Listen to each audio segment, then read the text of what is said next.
je me suis mariée avec quelqu'un sur un faux nom. Quoi? Tu comprends?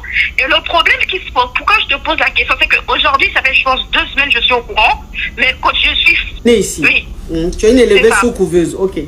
Donc, tu rencontres un monsieur, un élevé à l'air libre. Hein. Ben, ça dit, il fait la navette ou il vit ici? Lui, il vit ici avec nous. En fait, il est là depuis, je pense, longtemps. Ok, d'accord. On s'est rencontrés dans un café. Dans un café, ok. Donc, je récapitule. Alors, tu rencontres un monsieur dans un café, un Congolais. Toi-même, tu es congolaise, mais né ici. Tu rencontres un Congolais dans un café. Et très rapidement, vous échangez les numéros, vous appelez. Et puis bon, les choses sont allées très vite. C'était un coup de foudre. Et il a décidé de te marier. Sauf que ce mariage-là, vous l'avez fait au Congo, au pays, au bled. Donc, quand tu es parti pour le mariage, c'est lui qui a tout financé. Hein. Tu n'as même pas mis 1 centime dans ce mariage-là. Mais quand vous arrivez au pays, il te présente à sa famille, à ses amis, à tout le monde. Le mariage se fait. Mais quand le mariage se fait, il y a 3 dames qui étaient dans ce mariage-là qui avaient des comportements un peu bizarres. Mais bon, anyway. Et il y a la cousine à ton mari, une cousine comme ça, poivre qu'on néglige, qui est venue, qui t'a dit, est-ce que tu sais avec qui tu te maries là? Est-ce que tu sais réellement avec qui tu te maries? Mais bon, tu n'as pas pris ça au sérieux. Tu t'es dit, bon, écoute, c'est une Yougos, hein? Qu'est-ce qu'elle va me raconter? Elle va me dire de bon. Tu fais ton mariage, tout se passe bien, mariage très grandiose et tout. Vous finissez, vous rentrez. Vous vivez maintenant ensemble ici en Beng. Sauf que le monsieur, très souvent, tard la nuit, pendant que vous êtes couché, quand il voit que tu es en train de dormir, il se lève, il prend son téléphone, il va vers la salle de bain, et puis il parle, il chuchote. Il chuchote, il chuchote. Donc tu as trouvé ça un peu suspect. Tu t'es dit, mais c'est pas possible qu'il ait des conversations aussi tard et qu'il chuchote. Voilà comment tu commences à mener un peu tes enquêtes pour voir. Et tu regardes dans son téléphone. C'est bien dans son téléphone, tu as appris ça? Allô? Oui, je te laisse récapituler. Oui, je sais, mais c'est dans son téléphone, tu as appris qu'il est marié? Oui, c'est dans son téléphone. Ok, dans son téléphone. téléphone. Son code, en fait. Ok. Oui. Donc, quand tu as commencé à le soupçonner, il était occupé, peut-être il dormait ou bien il était en train de se laver, prendre sa douche. Tu as pris son téléphone. Donc, tu prends son téléphone, tu regardes dans son téléphone, tu constates qu'il est marié légalement au Congo et que cette femme-là, elle est au Congo. Tu t'es dit, mais comment est-ce que il peut être marié légalement et moi me marier dans le même pays? Donc voilà comment tu essaies de prendre quelques personnes que tu connais au pays là-bas pour voir un peu à qui tu as affaire.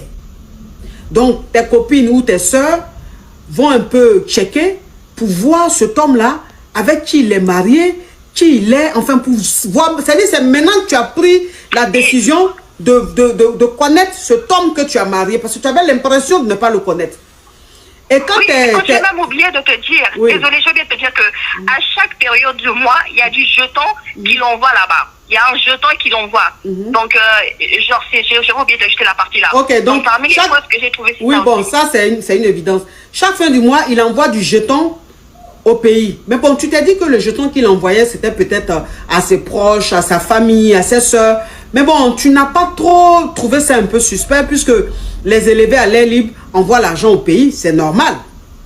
Et toi, tes soeurs qui vont checker, on leur dit que celui qui t'a marié légalement là, en réalité, t'a marié sur un faux nom. C'est-à-dire, le nom que toi tu portes aujourd'hui, c'est-à-dire si tu t'appelles Madame Claude là, ou Madame, quel est un nom de famille, Madame Koulibaly, c'est un exemple que je donne. Hein.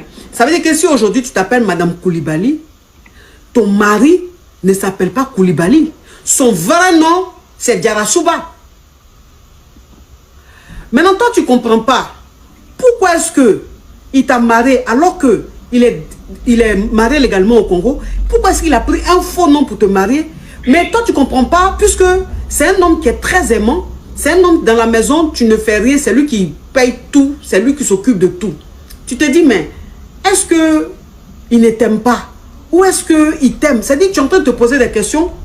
Puisqu'il n'est pas avec toi pour les clatas, il a déjà ses clatas. Donc tu ne lui as pas donné le clatas, il avait déjà ses clatas.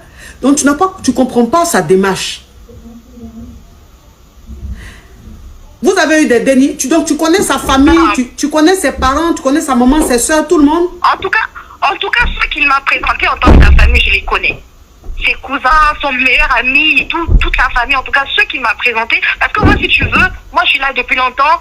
Ma mère elle a déjà et tout, mon père il a déjà, mais j'ai mes tantes et mes cousines qui sont au pays, tu vois. Donc c'est avec eux qu'on a fait toutes les cérémonies et tout. Bon, lui et moi quand on s'est rencontrés ici, c'était dit c'est le coup de foudre et on s'aimait, on a dit vas-y, on va officialiser. Moi je lui ai dit moi je préfère qu'on se marie ici parce que je me suis fait une nouvelle famille ici. Mais lui il a dit non, mais lui c'est ses racines et ça va aussi me permettre de retrouver, de renouer avec mes racines, de connaître la culture et tout. C'est là qu'il me dit vas-y, on a prévu la date et tout, il avait déjà le tien, ça s'est fait très vite. On est rentré, on a calé les dates, on a pris la salle, c'est passé très vite. Moi en fait si tu veux, l'organisation, j'avais juste à choisir les couleurs. Les couleurs puisqu'il y avait déjà les moyens. Voilà, il est très fructueux en fait, très fructueux. Donc moi, ça m'a pas checké, je suis pas dans un truc où le monsieur me demande le tiers, où il y a des trucs bizarres en fait. Oui, c'est ça. Donc ça veut dire qu'on peut pas dire qu'il s'est marié avec toi pour les clatas. Non, on peut pas dire qu'il s'est marié avec toi pour le jeton, puisque c'est lui qui fait toutes les dépenses. Et là, moi, je sais que le monsieur, il est marié, j'en ai les preuves. La femme qui était venue là en mode le jour du mariage, c'est pas sa femme directement, mais c'est les membres de la famille de sa femme. Donc, ça qui est en train de faire des bêtises là.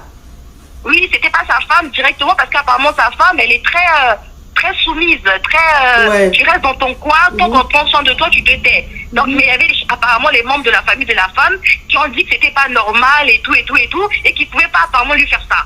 Bon, ça c'est d'après la version qu'on m'a donnée. Bon, moi je suis pas le genre de femme à être très jalouse ou à aller se battre et tout. Et lui-même il le sait. Parce que quand lui et moi on s'est rencontrés, et il savait que je suis le genre de personne, si ça marche pas, moi je m'en vais. Je pense que c'est pour ça qu'il avait précipité l'union. Mais c'est quelqu'un qui est très courtois, il est très amoureux, restaurant chaque semaine, genre le dia j'en ai à disposition, mais je n'ai pas encore posé le problème clairement auprès de la personne, auprès de lui dire mais qu'est-ce qui se passe en fait, je sais la vérité, je sais qu'il y a le dia qui va au pays, je sais ceci, je sais cela, ça je n'arrive pas à le confronter en fait, parce que pour moi à part ce que j'ai découvert, ce n'est pas quelqu'un à qui je peux reprocher quoi que ce soit sur le plan comportemental, je sais pas si tu vois ce que je veux dire. Oui. Et moi, je t'appelle pour te poser la question, mais à ma place, qu'est-ce que tu aurais fait, en fait?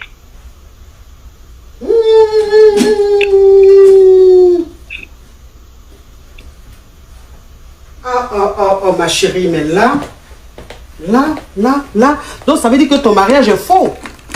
Mais c'est ça le problème. C'est ça le problème. Alors qu'on a des documents officiels qu'on a partagés ensemble. Alors que quand, par exemple, on arrive au Beng ici, on devait faire la reconnaissance, genre la reconnaissance de mariage et tout au niveau de l'ambassade du Congo.